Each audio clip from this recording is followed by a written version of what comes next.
Tanadagi oq dog'lar yoki terining oqarib qolishi. Asosan 85% kelib chiqishi parazitlarga bog'liq bo'lgan bu kasallikning atigi 15% bu irsiy kasallik deb hisoblanadi. Oqarish aynan tana a'zomizdagi eng katta biz organ bo'lgan jigar a'zosining aktivligini susayishi natijasida unda paydo bo'ladigan melanotsin pigmentini kamayib ketishi hisobidan kelib chiqadigan kasallik hisoblanadi.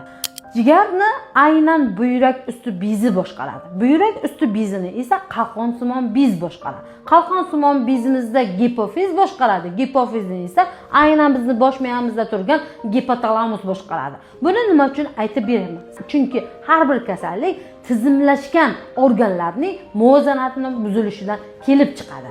Ko'pchilik insonlar tanada qanaqadir dog' paydo bo'lsa yoki oqarishlar paydo bo'lsa, birinchi o'rinda ko'j-venerologga boradilar. Lekin aslida bu narsa teridagi oqibat, ya'ni asorat hisoblanadi.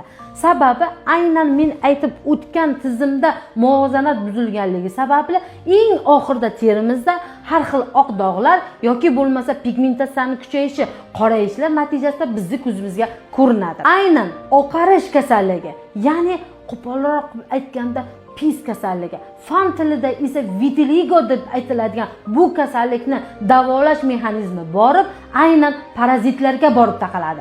Parazitlar natijasida jigar o'z muvozanatini yo'qotadi, bu esa aynan boyagi tizimni, aynan zanjirini buzilishiga olib keladi. Oqarish kasalligi yoki tanangizdagi dog'lardan qutulmoqchimisiz? Unda eng birinchi o'rinda gijjalardan qutulishimiz kerak bo'ladi. Agar sizda shunday muammolar bo'layotgan bo'lsa, bemalol bizga ishonib murojaat qilishingiz mumkin.